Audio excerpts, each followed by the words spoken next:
طبقے میں گیا، سب سے نیچے حصے میں گرا، یہ اسی پتھر کے گرنے کی آواز تھی جو 70 سال کے بعد آج پہنچا۔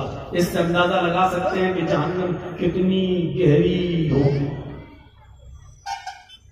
70 سال، 1 سال نہیں، 2 سال نہیں، 1 گھنٹہ ہی کافی ہے۔ کوئی چیز اوپر سے گرے نیچے گرنے میں 1 گھنٹہ لگے تو آپ سمجھ لو اس کی اونچائی کتنی ہوگی۔ اور 1 گھنٹہ نہیں، 24 گھنٹے نہیں، 1 مہینہ نہیں، 1 سال نہیں، 70 سال۔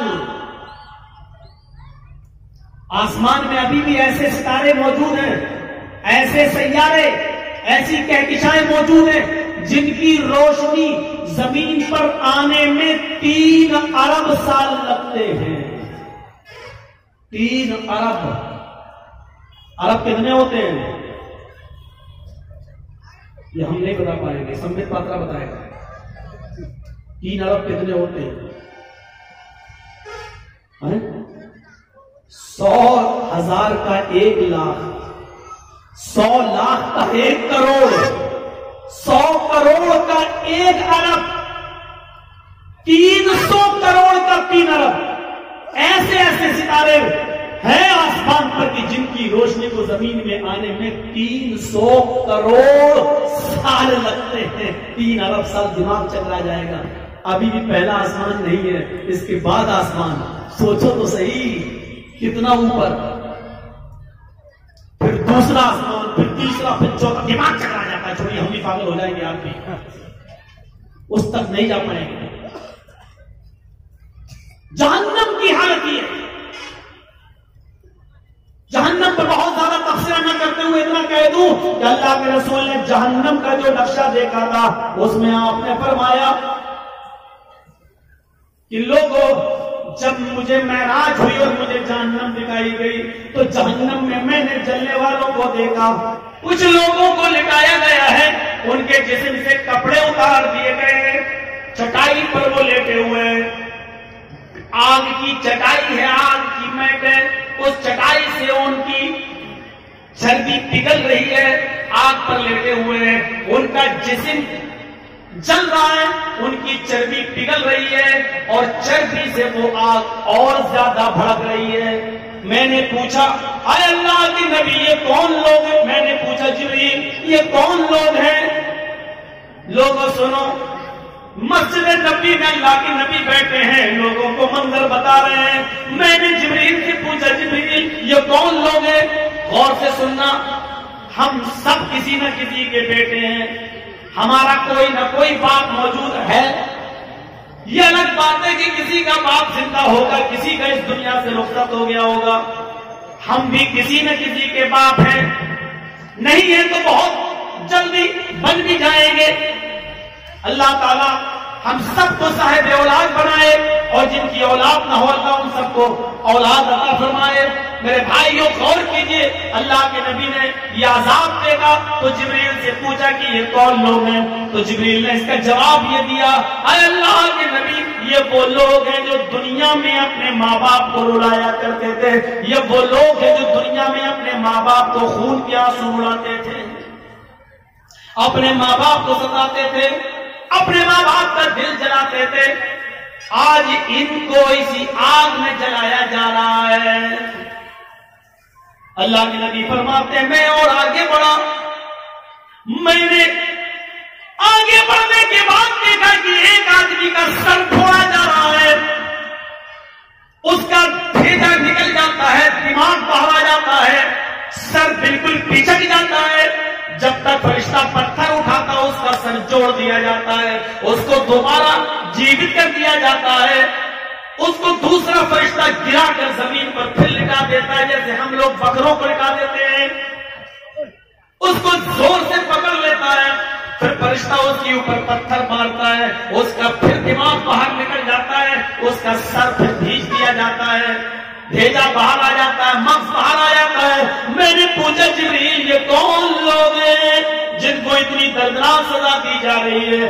جبریل نے بتایا اے اللہ کے نبی یہ وہ لوگ ہیں جو دنیا میں نماز کے وقت ان کے سر بھاری ہو جایا کرتے تھے، نماز کے وقت ان کے سر بھاری ہو جاتے تھے، نماز کا وقت ان کا سر بھاری ہونے لگتا تھا، اور قرآن پڑھ کر انہوں نے بھلا دیا تھا، قرآن کو حفظ کر کے انہوں نے بھلا دیا تھا، اپنے دماغ میں قرآن کو بسا کر انہوں نے بھلا دیا تھا، یعنی رمضان پڑھ کر پھر پورے سال یہ قرآن کو کھولتے نہیں تھے۔ یہ قرآن کو بھلانے والے جو قرآن کی سورت ان کو یاد تھی، انہوں نے اس کو بھلا دیا تھا۔ یہ وہ لوگ ہیں جن کو ان کی دردناک سزا دی جا رہی ہے۔ نماز کو پڑھتے تھے لیکن نماز کے وقت سر بھاری ہو جاتے تھے، یہ تو ان کا عذاب ہے جو نماز پڑھتے تھے، لیکن اذان ہو رہی پڑھ لیں گے، تھوڑی دیر بعد اٹھے نا پانی وضو جماعت نکل گئی، اب گئے نماز پڑھ کے آ گئے، نماز تو پڑھی ہے لیکن نماز کے وقت سر بھاری ہو گیا۔ اچھا میچ دیکھ رہے ہیں انڈیا پاکستان کا، ٹھیک ہے، اذان کی آواز، ارے یار 2 اوور رہ گئے ہیں، بڑے کانٹے کا میچ چل رہا ہے، دیکھتا ہوں کون جیتتا ہے۔ نماز نہیں پڑھنے جا رہے، میچ دیکھنے میں لگے، کیرم بورڈ کھیلنے میں لگے، جب گیم پورا تب گئے ہم نماز پڑھنے۔ نماز تو پڑھ رہے ہیں لیکن بے ٹائم جماعت چھوڑ کر اذان کی آواز سننے کے باوجود بھی مسجد کی طرف نہیں گئے۔ یہ ان کا عذاب ہے جو نماز پڑھ رہے ہیں لیکن ٹائم پہ ٹائم، لیکن جو نماز بالکل پڑھتے ہی نہیں یا صرف جمعے ہی کے دن مسجد میں جاتے ہیں، ان کا کیا عذاب ہوگا اللہ عالم، یہ اللہ پہ۔ یہ ان کا عذاب ہے جو 5 وقت کی نمازی ہیں، فجر بھی پڑھتے ہیں لیکن سورج نکلنے کے بعد جماعت چھوڑ کر یہ سر پیٹا جا رہا ہے، ٹھوکا جا رہا ہے، مارا جا رہا ہے، کچلا جا رہا ہے، بھیجا نکالا جا رہا ہے، یہ ان کا عذاب ہے جو نماز ٹائم پہ ٹائم پڑھتے تھے۔ جو پڑھتے ہی نہیں ان کا عذاب کیا ہوگا جرجیس کو نہیں معلوم۔ آگے چلیے، میں کچھ اور آگے بڑھا، میں نے دیکھا کچھ لوگوں کو پیڑ پر الٹا لٹکا دیا گیا ہے اور فرشتہ ان کے منہ میں ڈنڈا لاٹھی لے کر ان کے منہ میں داخل کر کے پیٹ سے کھانا نکال رہا ہے، زمین پر گر رہا ہے۔ میں نے پوچھا جبریل یہ کون لوگ ہیں؟ فرمایا یہ وہ لوگ ہیں جو رمضان کے مہینے میں کھاتے پیتے تھے ٹہل ٹہل کر، یا اپنے گھروں میں یہ رمضان کے روزے نہیں رکھا کرتے تھے۔ یہ وہ لوگ ہیں جو رمضان کے مہینے میں دنوں میں کھایا کرتے تھے۔ میں کچھ اور آگے بڑھا، میں نے دیکھا کہ خون کا تالاب ہے، اس میں بدبو آ رہی ہے اور اس میں کچھ لوگ گوتا لگا رہے ہیں، تیر رہے ہیں، سوئمنگ کر رہے ہیں اور بدبودار خون پی رہے ہیں۔ وہ بدبو سے بچنے کے لیے کنارے آتے ہیں، فرشتہ ایک پتھر ان کے سر پہ مارتا ہے، وہ پھر بیچوں بیچ خون کے تالاب پہ، خون کی ندی میں چلے جاتے ہیں، پھر کنارے آتے ہیں، پھر ان کو بیچوں بیچ کر دیا جاتا ہے۔ میں نے پوچھا جبریل یہ سڑے ہوئے بدبودار خون کو پینے والے کون لوگ ہیں؟ جبریل نے بتایا اے اللہ کے نبی یہ وہ لوگ ہیں جو دنیا کے اندر سود کھایا کرتے تھے، پیاز کھایا کرتے تھے، 100 روپے کسی غریب کو دیتے تھے، 110 یا 120 اس سے وصول کرتے تھے۔ یہ وہ لوگ ہیں جو دنیا میں اپنے غریب بھائیوں کا خون چوسا کرتے تھے، سودی کاروبار کیا کرتے تھے، سود اور پیاز کا دھندا کیا کرتے تھے، 1000 دیتے تھے، 1500 لیتے تھے۔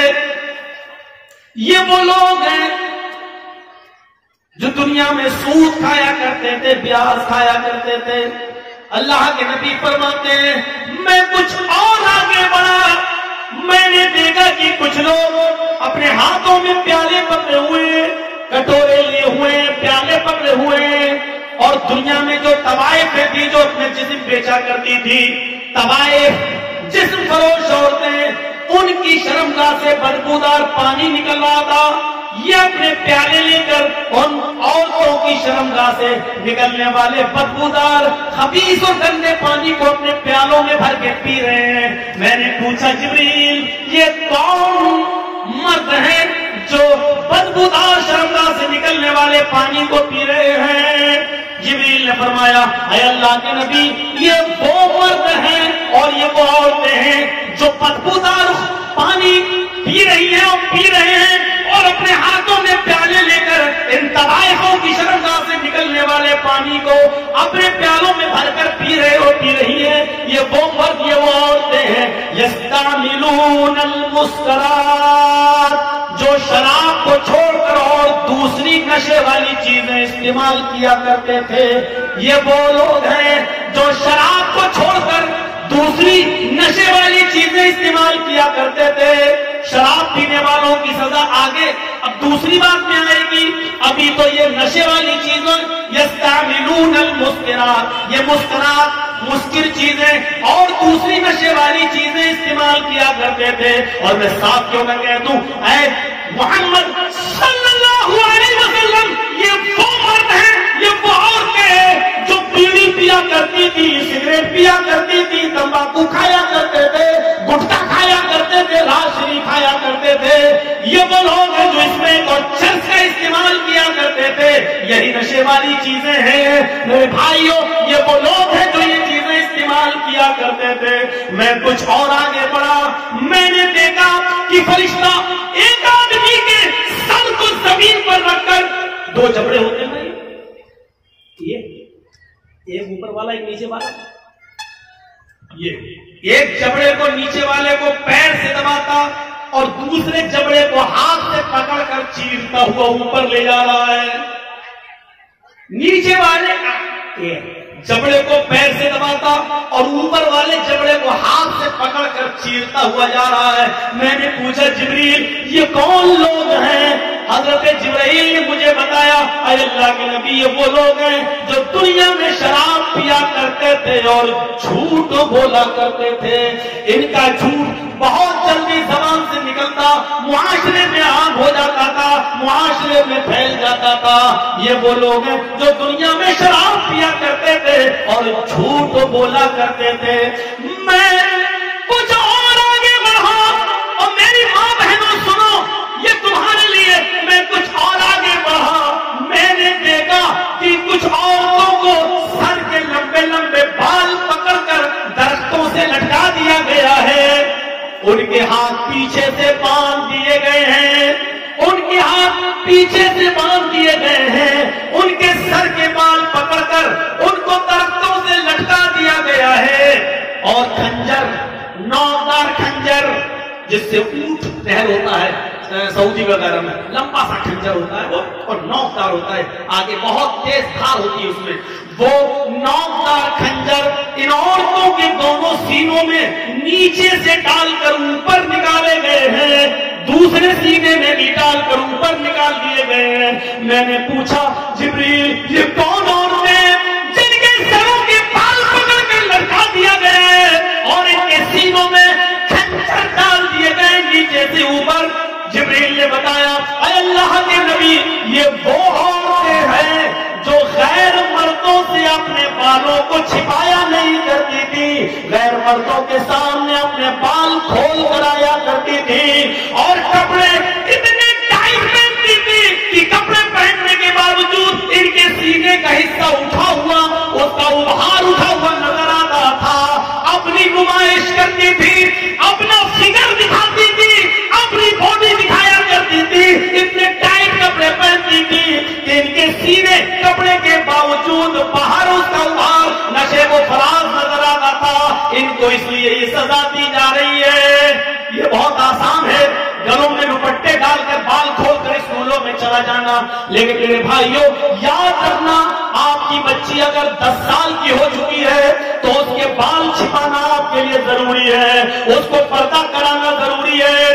10 سال کی لڑکی آج کے زمانے میں بالغ ہو جاتی ہے، 10 سال کی لڑکی اگر ہے تو اسلامی شریعت کے مطابق آپ کے اوپر ضروری ہو گیا ہے کہ آپ اس کو اسکارف پہنائیں، اس کے بال پوری طریقے سے چھپائیں، وہ 5 ٹائم کی نماز بھی پڑھے گی، وہ روزے بھی رکھے گی، وہ پردہ بھی کرے گی، غیر مردوں سے کے سامنے وہ آئے گی بھی نہیں، ان سے پردہ بھی کرے گی۔ میرے بھائیوں، اللہ کے نبی صلی اللہ علیہ وسلم فرماتے ہیں کہ مجھے جبریل نے بتایا کہ یہ وہ عورتیں جو پردہ نہیں کیا کرتی تھی، اپنے بال نہیں چھپاتی تھی اور اپنے سینے پر اوڑھنیاں نہیں ڈالا کرتی تھی، اتنے ٹائٹ کپڑے پہنتی تھی کہ سینے کا حصہ نشے و فراز دکھائی دیتا تھا۔ میں کچھ اور آگے بڑھا، میں نے دیکھا ایک گہرا گڈھا ہے، تندور کی طرح گہرا گڈھا ہے، اوپر سے تنگ ہے، نیچے سے چوڑا ہے، اوپر سے تنگ ہے، نیچے سے چوڑا ہے،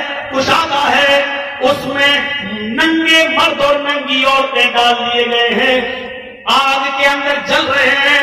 جب وہ آگ کے انگارے شعلے اوپر آتے تو وہ ننگے مرد اور ننگی عورتیں بھی اوپر آ جاتی، جب وہ شعلے نیچے جاتے تو وہ ننگے مرد اور ننگی عورتیں بھی نیچے چلی جاتی۔ میں نے پوچھا، آئے جبریل، یہ ایک ساتھ ننگے مردوں کو اور ننگی عورتوں کو ڈال دیا گیا ہے، اور یہ ننگے مرد اور ننگی عورتیں اس تندور میں، اس گڈھے میں جل رہے ہیں، جل رہی ہیں، یہ کون ہے؟ اللہ کے نبی نے پوچھا تو جبریل نے بتایا، اے اللہ کے نبی، یہ وہ مرد ہیں، اے اللہ کے رسول، یہ وہ مرد ہیں جو اپنی حلال بیویوں کو چھوڑ کر حرام عورتوں کے پاس جایا کرتے تھے، اور یہ وہ عورتیں ہیں جو اپنے حلال شوہروں کو چھوڑ کر حرام مردوں کے ساتھ ناجائز تعلقات کرتی تھیں۔ اور بھی ہے، اتنا کافی ہے۔ کیسے ڈرایا اللہ کے رسول صلی اللہ علیہ وسلم نے؟ کیا ہے تو رکھیے نا اس کو، سوال جواب مفتیوں سے پوچھا کرو، میں مفتی نہیں ہوں۔ تو سنیے میرے بھائیوں، ہمیں غور کرنا چاہیے، کتنا بھیانک نقشہ کھینچا ہے۔ کیا سننے آئے تھے؟ یہ نہ سناؤ جلدی صاحب، ہم تو مودی اور امت شاہ کو سننے آئے تھے، افسوس کریں۔ یہ ہماری بدعمالیوں کا نتیجہ ہے جو آج ہم بھگت رہے ہیں۔ دیکھتے ہیں میرے بھائیوں، یہ تھا نذیرہ جہنم سے ڈرانے والا، آپ نے ڈرایا جہنم سے۔ اچھا ایک بات بتائیے، یہ جتنا بھی منظر بتایا ابھی ہم نے، یہ سب ہمارے معاشرے میں ہے کہ نہیں؟ بیڑی، سگریٹ، پان، تمباکو، گٹکا، راشری، اس میں کسی کو برا مت نہیں ماننا چاہیے۔ بہت سے مولوی بھی کھاتے ہیں۔ اب آ رہی ہے بات، تو آ رہی ہے، تو کیا مطلب ہے؟ اگر مولوی کھائے تو وہ چیز جائز ہو گئی۔ بہت سے لوگ بڑی آسانی سے کہہ دیتے ہیں سعودیہ میں ہو رہا ہے، تو سعودیہ کیا ہمارے لیے دلیل ہے؟ سعودیہ کا بادشاہ اگر نماز نہ پڑھے تو کیا مطلب؟ ہم یہ کہیں گے کہ ہم بھی نماز، کیوں سعودیہ نماز نہیں پڑھتا؟ ہمارے لیے دلیل نہیں ہے۔ اگر بیڑی، سگریٹ، پان، تمباکو میں نشہ نہ ہوتا تو گورنمنٹ سگریٹ کی ڈبی پر یہ نہیں لکھتی کہ cigarette smoking is injurious to health, یہ نہیں لکھتی کہ ہیلتھ کے لیے، تندرستی کے لیے نقصان دہ ہے۔ جو چیز تندرستی کے لیے نقصان دہ ہے، اللہ کے رسول صلی اللہ علیہ وسلم اس کو کھانے کی اجازت کبھی نہیں دے سکتے۔ جس کو تندرستی کو نبی اکرم نے ہزار نعمت کہا ہو، پھر اس تندرستی کو خراب کرنے والی چیزوں کو حلال یا جائز یا مکروہ کر دیں۔ یا اکرو مکرو ہم نے اپنے پاس سے نکالا ہے۔ اکرو مکرو کوئی چیز ہے ہی نہیں۔ مکرو کا مطلب کیا ہے معلوم ہے؟ کھانا تو نہیں چاہیے، اگر کوئی کھا لے تو حرج نہیں ہے، اس کا مطلب حلال ہے۔ کھانا نہیں چاہیے لیکن اگر کوئی کھا لے تو گناہ نہیں، حرج نہیں، اس کا مطلب یہ ہے کہ نبی اس کو ناپسند کرتے تھے لیکن اس کو حرام نہیں۔ جیسے پیاز، کچی پیاز، لیکن وہ حرام نہیں ہے۔ اللہ کے رسول نے اتنا فرمایا، تم لوگوں میں سے جو شخص کچی پیاز یا کچا لہسن کھا لے اس کو ہماری مسجد میں نہیں جانا چاہیے، نماز میں نہیں۔ کیوں؟ کچی پیاز یا کچا لہسن سے بدبو آتی ہے اور فرشتوں کو وہ بدبو بری لگتی ہے۔ تو اللہ کے رسول نے صرف کھانے سے منع نہیں کیا، بلکہ کیا کہا؟ کھا کر ہماری مسجد میں نہ جاؤ۔ 1 بجے اگر ظہر کی اذان ہوتی ہے تو 12 بجے آپ کھا لیجیے، آدھے گھنٹے میں ٹھیک ہو جائے گا۔ 20-25 منٹ اس کی بو رہتی ہے، یا پھر ظہر کے بعد نماز پڑھنے کے بعد آئیے کھانا کھائیے اس کے بعد آپ کھا لیجیے. مکروہ نہیں کا حلال ہے لیکن صرف نماز کے لیے جانے کے لیے کھا کر جانے کے لیے منع کیا. اب اس میں کوئی کہتے پیاز مکروہ ہے. مکروہ نہیں, پیاز حلال ہے. کچی پیاز کچا لہسن کچی مولی حلال ہے لیکن کچی پیاز کچا لہسن کچی مولی یہ چیزوں سے بدبو آتی ہے. ہم مسجد میں کھا کر نہیں جا سکتے ہیں. اب سوچو جب پیاز اور لہسن کھا کر نہیں جا سکتے تو بیڑی پہ بھی جا سکتے ہیں. چلو فیصلہ کرنا. بہت سے تو مولوی ہم نے ایسے دیکھے بنگالی میں اذان ہو رہی ان کو نماز بھی پڑھانا جلدی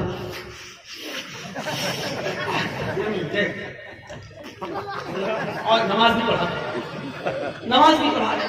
ارے جب کچی پیاز اور کچا لہسن کھا کر آدھے گھنٹے تم مسجد میں نہیں جا سکتے بیڑی اور سگریٹ پی کے کیسے چلے گئے تم؟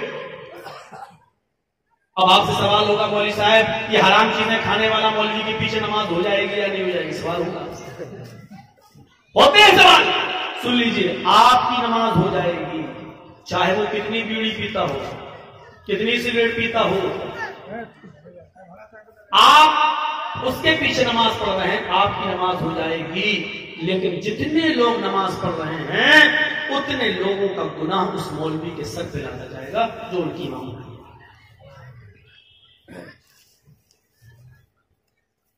بڑی سخت بات کہہ رہے ہیں مولانا صاحب, چھوٹی نہیں آتی. بہت برا نشہ ہوتا ہے دنیا سے. چھوڑو, رمضان کا مہینہ آنے والا ہے, 1.5-2 مہینے کے بعد صبح سے شام تک آپ بھوکے پیاسے رہیں گے, بیوی چھوٹ جاتی ہے. کوشش کرو عشاء کی نماز جیسی مغرب کے بعد آؤ مسجد سے نماز پڑھ کے تھوڑا سا لیٹ جاؤ گھر میں, بیوی کی بھوک اٹھے گی لیکن نہیں مت پیجیے, فوراً عشاء کی نماز پڑھنے چلے جاؤ, تراویح پڑھ کے سو جاؤ. چھوڑ سکتے ہو, آسان ہے لیکن نہیں. ہوتا کیا ہے مغرب سے صبح سے فجر سے مغرب تک تو خوب بھوکے پیاسے رہیں گے, روزہ بھی رکھیں گے, نماز بھی پڑھیں گے. اب امام صاحب مغرب میں نماز میں قرات لمبی کرتے تو پیچھے کمی جلدی کھڑا ہوں بہت بھوک لگ رہی ہے. اگر کہیں انہوں نے پڑھے الف لام میم ذالک الکتاب بولا دل میں ہو رہا تو اللہ پڑھ لے نہ دینا. جیسی نماز پڑھی السلام علیکم ورحمۃ اللہ السلام علیکم ورحمۃ اللہ فوراً بھاگیں گے باہر, نکالیں گے ماچس. دن بھر جس کو چھوڑا روزہ افطار کے بعد سب سے پہلا کھانا نہیں کھائیں گے گھر آ کے, سگریٹ نہیں چھوڑ. رمضان کے مہینے میں بھی اگر آپ اس کو نہیں چھوڑ سکتے تو کس مہینے میں چھوڑیں گے؟ سوچو. نذیرہ جہنم کے عذاب سے ڈرانے والا بنا کے بھیجا. کیسے ڈرایا آپ نے؟ جہنم کو 1000 سال تک جلایا گیا تو جہنم سفید ہو گئی, پھر 1000 سال تک اور جلایا تو جہنم سرخ ہو گئی, پھر 1000 سال تک جہنم کو اللہ تعالیٰ نے اور جلایا تو وہ جہنم سیاہ بالکل بلیک اور کالی ہو گئی. اور آج بھی کالی ہے, سوئی کے سوراخ کے برابر بھی. اگر جہنم کی دیوار سے اللہ تعالیٰ سوراخ کر دے, جہنم کی دیوار سے اگر اللہ تعالیٰ سوراخ کھول دے سوئی کے سوراخ کے برابر بھی, تو اس سے جو گرمی نکلے گی, جو جہنم کی دیوار سے جو گرمی نکلے گی اس کی گرمی سے پوری دنیا جل کر راکھ ہو جائے گی. اندازہ لگاؤ, سوئی کے سوراخ کے برابر اگر دیوار میں سانس ہو جائے اس کی گرمی سے پوری دنیا جل کر راکھ ہو رہی ہو تو وہ جہنم کی آگ کتنی خطرناک ہوگی. اللہ کے نبی نے یہ بھی فرمایا ایک لمحہ جہنم میں ڈال کر کسی کو نکال لو, ایسے ڈالو ایسے نکال لو. حالانکہ یہ بھی زیادہ ہو گیا, ایک لمحہ 1 سیکنڈ کا 10واں حصہ ہوتا ہے. ایک لمحہ یہ بھی زیادہ ہو گیا. دیکھیے ایک لمحہ بتا رہا ہوں, جو لوگ ٹی وی پہ دیکھ رہے ہیں ٹی وی پہ دیکھ رہے ہیں, یہ زیادہ ہو گیا, یہ دیر زیادہ ہو گئی. پھر سے دیکھیے گا, یعنی میری انگلی جب انگوٹھے پر آئے تب دیکھیے گا, یہ بھی زیادہ ہو گیا. اتنی دیر کے لیے اگر جہنم میں کسی کو ڈال کر نکال لیا جائے, اللہ کے نبی فرماتے ہیں